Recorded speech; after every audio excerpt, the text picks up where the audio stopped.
कृष्ण। तो एकादशी का दिन माधव तिथि नाम से भी जाना जाता है। माधव तिथि का मतलब है कि ये भगवान श्री कृष्ण की प्रिय है ये तिथि। और भक्ति जननी, ये भक्ति की जननी है। अगर आप चाहते हैं अपने जीवन में भक्ति को बढ़ाना या भक्ति को लाना, तो एकादशी, हर 15 दिन में जो एकादशी आती है वो एक ऐसा अवसर है हमारे लिए कि हम अवलोकन करें कि पिछले 15 दिन में हमने कितनी प्रोग्रेस करी भक्ति में या कितना नीचे गिरे हम भक्ति से। तो ये जो 15 दिन में एक बार आने वाला जो एकादशी का व्रत है, ये हमारे इंट्रोस्पेक्शन या अवलोकन के लिए है, आत्म अवलोकन के लिए है कि हम कहाँ स्टैंड करते हैं, कितना अपने लक्ष्य यानी कि कृष्ण प्रेम उसके कितने पास अभी तक हम पहुंच चुके हैं और कितनी दूर हमारी अभी मंजिल बाकी है। अगर हमारी मंजिल अभी बहुत दूर है, हम बहुत पीछे हैं अभी, तो हमें अपने एफर्ट बढ़ा देने चाहिए। और अगर लगता है कि नहीं हम अच्छी स्पीड में जा रहे हैं, तब और ज़्यादा अच्छे से एफर्ट बढ़ा देने चाहिए, क्योंकि अब तो बस लक्ष्य मिलने ही वाला है ना। सो हमें हर एकादशी वाले दिन अपने भक्ति की इंटेंसिटी को बढ़ा देना चाहिए। भक्ति की इंटेंसिटी को बढ़ाने का क्या मतलब है कि जो आप क्रियाएं कर रहे हैं उसमें क्वालिटी लेकर आइए। जैसे आप चैंटिंग हर दिन रेगुलरली करते ही हैं, आज मैं एकादशी के दिन और अच्छे से नाम जप लेने की कोशिश करूंगा, एक एक शब्द को सुनने की कोशिश करूंगा। ये हमारा टारगेट होना चाहिए। हमारा टारगेट ये नहीं होना चाहिए कि मुझे जल्दी से जल्दी निपटाना है बस, है ना। अगर मैं हर दिन 8 माला करती हूँ या करता हूँ, इस दिन मैं 16 माला करूंगी, ये नहीं, है ना। ये तो करना है, क्वांटिटी बढ़ानी है, लेकिन साथ साथ में क्वालिटी भी बढ़ानी है सर्विस की। भगवान असल में आपकी सिर्फ क्वांटिटी से इम्प्रेस नहीं होते, भगवान को क्वालिटी भी चाहिए। अगर आप सिर्फ क्वांटिटी कर दें, सपोज आप 64 माला कर लें, है ना, हालांकि 64 माला करेंगे तो अच्छा है। क्यों? क्योंकि चांसेस बढ़ जाते हैं कि आप ज्यादा नाम सुन पाएंगे एज कंपेयर टू अगर आप 16 माला 8 माला करते हैं हर दिन। तो अपनी माला की संख्या बढ़ाना निश्चित रूप से अच्छा है, लेकिन जिस माला को बढ़ा रहे हैं उसकी क्वालिटी भी तो बढ़ाओ। तो अगर आप अपने अगर आप कोई दुकानदार हैं, है ना, सपोज आप मिठाई बेचते हैं, तो आप मिठाई की वैरायटी बढ़ा दें। आप रसगुल्ला भी ले आएँ, गुलाब जामुन भी ले आएँ, आप बर्फ़ी भी ले आएँ, आप बहुत सारी चीज़ें ले आएँ, है ना, बहुत सारी वैरायटी बढ़ा दें, लेकिन क्वालिटी घटा दें, एकदम सस्ती क्वालिटी का घी लगाएँ जो कि बिल्कुल ही बेकार है ना। तो लोग खरीदेंगे क्या? लोग पसंद नहीं करेंगे। लोग पसंद करेंगे कि आप अगर देसी घी का अच्छा क्वालिटी का, है ना, आइटम उनको देंगे। तो इसी प्रकार से भगवान को भी वो प्रिय है जो अच्छे से बना के दे, है ना। हालांकि अच्छी जिस शॉप में वैरायटी होती है उसके पास लोग अट्रैक्ट होते हैं, तो कृष्णा अट्रैक्ट होते हैं अगर आप ज्यादा माला करते हैं तो, लेकिन साथ ही साथ में अच्छी माला भी करनी उतनी ही जरूरी है ना। और साथ में हर एकादशी वाले दिन, है ना, माधव तिथि भक्ति जननी यतन पालन कोरी, है ना, इसको यतन पूर्वक पालन करना है। भक्ति विनोद ठाकुर का ये सॉन्ग है ना, शुद्ध भगत चरण रेणु भजन अनुकूला, और माधव तिथि भक्ति जननी यतने पालन करी, है ना, वो ये कहते हैं। इसको यतन से पालन करना है, मतलब कि दृढ़ विश्वास रखना है कि इस दिन मैं कुछ तपस्या तो करूंगा या करूंगी, है ना। हमारे लिए, हम वैष्णव संप्रदाय के जो अनुयायी हैं, शिला प्रभुपाद के, श्री चैतन्य महाप्रभु के या भगवान कृष्ण के जो फॉलोअर्स हैं, हम लोगों के लिए ना ही अन्य कोई व्रत मैंडेटरी है ना। बहुत सारे होते हैं, करवा चौथ, सोमवार के व्रत, 16 सोमवार, एक्सेट्रा एक्सेट्रा, है ना, थर्सडे का फास्टिंग, ये सब कोई मैंडेटरी नहीं है। लेकिन एक व्रत है जो हमारे लिए मैंडेटरी है, वो है एकादशी का व्रत। उस एकादशी के व्रत में तपस्या करना चाहिए। हम लोगों के लिए यही तपस्या है।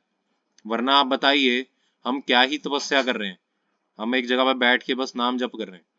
और लोग जो हैं, जैसे जो आप बाहर चले जाइए, हठ योग जो करते हैं, है ना, वो बर्फीली गुफाओं में जाते हैं, बर्फ के ऊपर बैठ के नग्न अवस्था में, है ना, वो हठ योग करते हैं। किसके लिए? भगवान को प्राप्त करने के लिए या मुक्ति प्राप्त करने के लिए, है ना। हम तो घर में बैठ रहे हैं, आराम से प्रसाद खा रहे हैं, भर के फीस्ट खा रहे हैं, डांस कर रहे हैं, चैंट कर रहे हैं। हालांकि इससे भगवान मिलेंगे, लेकिन कुछ तो तपस्या भी करनी पड़ेगी ना। ऐसे थोड़ी मिल जाते हैं भगवान। ध्रुव महाराज के जीवन में देखिए, ध्रुव महाराज ने कितनी कठोर तपस्या करी थी। केवल 5 वर्ष का बालक, और उन्होंने पहले महीने में, है ना, खाना खाना छोड़ दिया, केवल पत्तियां जो वृक्ष से गिरती थी वो खाते थे और पानी पीते थे। अगले महीने उन्होंने पत्तियां भी खानी छोड़ दी, वो सिर्फ पानी पीते थे। फिर अगले महीने उन्होंने पानी भी पीना छोड़ दिया, सिर्फ सांस लेके जीते थे। सोचिए, आपको बोला जाए नहीं, आज सिर्फ सांस लेके जीना, है ना, क्या जी पाएंगे आप?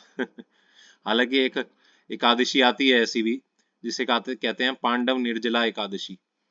तो ये अभी जुलाई में आती है, वो भी सबसे पीक गर्मी में आती है। और उस दिन सारे भक्त लोग निर्जल एकादशी रखते हैं। निर्जल, जल भी नहीं लेते, एक बूंद भी नहीं लेते जल की, पूरा दिन 24 घंटे कम से कम, है ना। तो उस दिन वास्तव में परीक्षा होती है कि हम कितने ज्यादा भगवान के लिए सरेंडर या तपस्या करने को तैयार हैं। हमारा कैसा भाव है, कितना हम भगवान के लिए समर्पित होने को तैयार हैं, अपने जीवन को समर्पित करने के लिए तैयार है ना। सो ये हमारा उद्देश्य है एकादशी का। हमें पता भी चलना चाहिए कि क्यों हम एकादशी रखें। इसलिए क्योंकि ये भगवान को प्रसन्न करने वाली है, और साथ साथ में हमारे हृदय को भी शुद्ध करने वाली है ना। तो निश्चित रूप से इसमें अपनी क्वांटिटी ऑफ चैंटिंग बढ़ा देना चाहिए, क्वांटिटी ऑफ सर्विस बढ़ा देना चाहिए, है ना। अगर आप कॉलिंग सेवा कर रहे हैं तो अपनी कॉलिंग सेवा को भी बढ़ाइए, है ना। इसमें अपना रीडिंग बढ़ा देना चाहिए, इसमें अपना श्रवण बढ़ा देना चाहिए, है ना। अधिक से अधिक सुनेंगे आज हम, ऐसा टारगेट रखना चाहिए। और साथ ही साथ में अपने लिए प्रार्थना भगवान से करनी चाहिए कि मेरा हृदय कब शुद्ध होगा और मैं आपके वास्तविक दर्शन कब कर पाऊंगा। अभी तो हम क्या है, प्राय भावुक अवस्था में ही रहते हैं, है ना। और चैंटिंग करते वक्त, है ना, आर्टिफिशियली हम भगवान के बारे में सोचने लगते हैं। लेकिन वो सब नहीं करना है। एक ऐसी स्थिति भी आती है जब आपको कोई एफर्ट नहीं करना पड़ता, आप स्वाभाविक ही भगवान के चिंतन में आ जाते हैं, लेकिन वो आर्टिफिशियली नहीं होता। उसके लिए पहले आपको हृदय शुद्ध करना जरूरी है। जब तक ये हृदय में इच्छाएं बनी रहेंगी, कुछ ना कुछ भोग की इच्छा, कुछ ना कुछ प्राप्त करने की होड़ लगी रहेगी जब तक हमारे हृदय में, तब तक भगवान उस हृदय में नहीं आते हैं। भगवान को अगर प्राप्त करना है कि भगवान निरंतर आपके मन में, आपके हृदय में उसी तरह चलते रहें, आते रहें, जैसे कि एक नदी गंगा प्रवाह करती रहती। अगर आप ये चाहते हैं तो आपको अपना पहले मन को शुद्ध करना पड़ेगा। और मन को शुद्ध कैसे करेंगे? इस हरे कृष्ण महामंत्र को ध्यान पूर्वक जप करके, ऐसे कैजुअली रवैये के साथ नहीं, पर सिंसियरली जप करके। और हर चीज के लिए भगवान से प्रार्थना करने से, हर चीज के लिए प्रार्थना, डिपेंडेंसी बढ़ाने से। हमें एक और चीज करनी चाहिए इस एकादशी में, क्या? कि हमें भगवान के ऊपर निर्भरता को और बढ़ाना चाहिए, सरलता अपने जीवन में अपनानी चाहिए, है ना। जैसे हम लोग पहले जब जाते थे बुक डिस्ट्रीब्यूशन में, जब आश्रम में था मैं, तो कई बार हम ऐसी जगह पे जाते थे, बस लेके जाते थे, सब ब्रह्मचारी लोग होते थे। तो अब वहां पे हमें पता नहीं होता था कि हम कहाँ रुकेंगे, कहाँ ठहरेंगे, कहाँ पे हम खाना खाएंगे, कुछ नहीं पता होता, बस चले जाते थे। लेकिन भगवान की ऐसी कृपा है, कभी हम भूखे नहीं रहे थे वहां, कभी हमें शेल्टर की कमी नहीं रही। तो भगवान के ऊपर कब ये विश्वास हम बढ़ाएंगे अपना? ऐसे तो जीवन बीतता जा रहा है और बीतता ही रहेगा, है ना। इस जीवन की ये जो समय रूपी ये जो प्रवाह चल रहा है, ये कभी रुकने वाला नहीं है, ना मेरे लिए ना आपके लिए, किसी के लिए नहीं।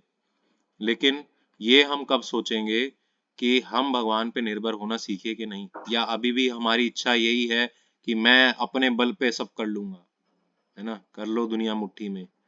क्या यही अभी हमारी धारणा है, या हमारी धारणा अब बदल रही है? क्या हम भगवान के ऊपर निर्भर होना सीख रहे हैं? क्या हम भगवान से प्रेम करना सीख रहे हैं? क्या हम भगवान के सच्चे अनुयायी बनना सीख रहे हैं? या फिर हम अपना ही दिमाग लगा रहे हैं, अपना ही प्रभुत्व जमा रहे हैं, इवन भगवान के ऊपर भी, है ना। तो ये अवलोकन हमें करना है कि हम कितना भगवान पे निर्भर होना सीखे हैं। अब निर्भर होने का मतलब ये नहीं है कि हम स्पून फीडिंग चाहें भगवान से, है ना, कि भगवान और उनके प्रतिनिधि हमें स्पून फीडिंग करें, हमें बार बार कॉल कर करके बुलाएं। ये हमारी सबकी खुद की जिम्मेदारी है कि हम भक्ति में ग्रो करें, है ना। अदरवाइज तो ना मेरे से कनेक्ट होने का आप लोगों का फायदा है, ना मेरे को कोई फायदा है आपको कुछ समझाने का।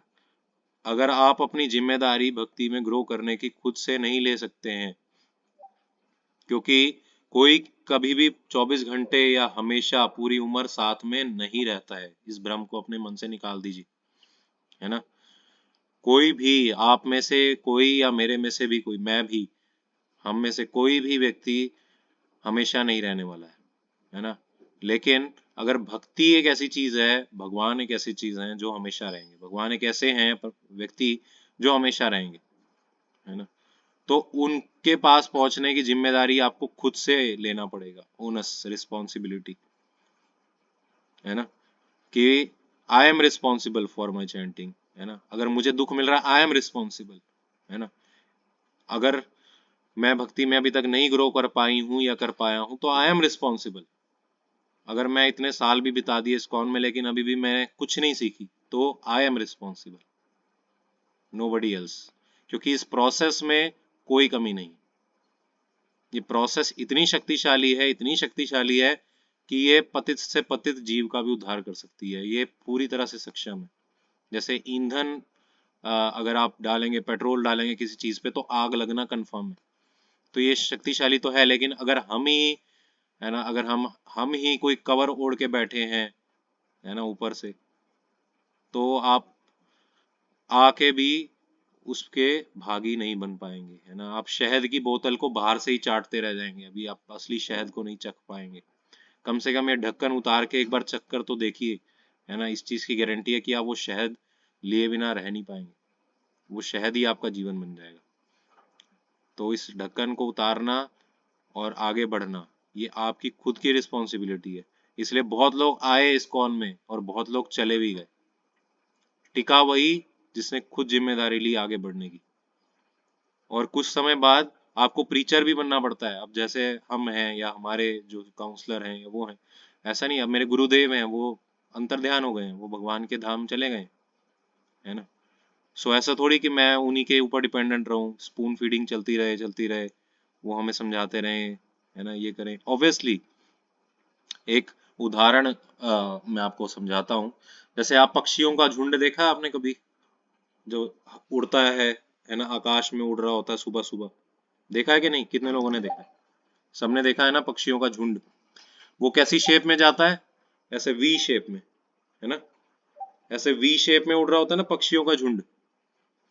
तो पक्षियों का झुंड वी शेप में उड़ रहा होता है, उसमें एक नेता पक्षी होता है आगे, जो सबसे फ्रंट में होता है ना। और बाकी सारे पक्षी क्या होते हैं, वो साइड्स में होते हैं, वो उसको फॉलो करते हैं जहां पे वो लीडर जाता है। लेकिन इसका मतलब ये नहीं है कि वो जो नेता पक्षी है वो रस्सी बांध के वो सबको उड़ा रहा है। वो सब अपने पर खुद ही फैला रहे होते हैं, खुद ही उड़ रहे होते हैं, बस डायरेक्शन देना वो वाले नेता पक्षी का काम है। इसी तरह से गुरुजन, आचार्य, काउंसलर, स्पिरिचुअल गाइड, ये सब डायरेक्शन आपको दिखा सकते हैं, लेकिन उड़ना आपको खुद ही पड़ेगा।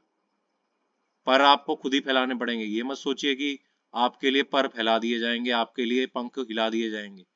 अगर आप नहीं हिलाएंगे पंख, तो आप वहीं के वहीं पड़े रह जाएंगे, और इसका कोई जिम्मेदार नहीं होगा, इसका वो लीडर जिम्मेदार नहीं। तो अगर आप भक्ति में ग्रो नहीं कर रहे, है ना, तो आपका कोई और जिम्मेदार नहीं है, आप स्वयं जिम्मेदार, है ना। और जो दुख आप भोग रहे हैं, जो आप इस पीड़ा से नहीं निकल पा रहे हैं, जो आपको भक्ति में चैंटिंग में टेस्ट नहीं आ रहा है, आप खुद ही जिम्मेदार है। अगर आपको बोला जाता है कि अनम्यूट करके बोलिए, एक एक शब्द को ध्यान पूर्वक बोलिए, है ना, यदा होड़बाजी में मत पड़िए, पर क्वालिटी में भी ध्यान दीजिए, और अगर आप ये सब इंस्ट्रक्शन को सुन के भी इग्नोर कर रहे हैं, तो आप खुद जिम्मेदार हैं। घोड़े को पानी कुएं तक लाया जा सकता है, लेकिन पानी वो तभी पिएगा जब उसको प्यास लगेगी। जब वो, कई लोग लातों के भूत होते हैं तो वो बातों से कभी नहीं मानते, लेकिन समझदार व्यक्ति वही है जो देख के सुनकर समझ ले। तो इसी विचार के साथ हम अभी चैंटिंग कंटिन्यू रखेंगे। आज एकादशी है तो एक्स्ट्रा माला करना है ना। तो अगर आप चाहते हैं एक्स्ट्रा माला हमारे साथ करना तो आप जुड़े रहिए। और एक और सूचना आपको दे दें कि बहुत जल्दी हमारी एक हरि नाम आश्रय की यात्रा जाएगी। हरि बोल। सो आप में से काफी लोगों की ये इच्छा थी कि यात्रा दोबारा से कंडक्ट करी जाए। बहुत समय पहले यात्रा हुई थी, 4 अक्टूबर को हुई थी लास्ट यात्रा, जो कि बहुत सफल रही थी। सबने बहुत अच्छा फीडबैक दिया, बहुत अच्छा रिस्पॉन्स आया। सो आगे भी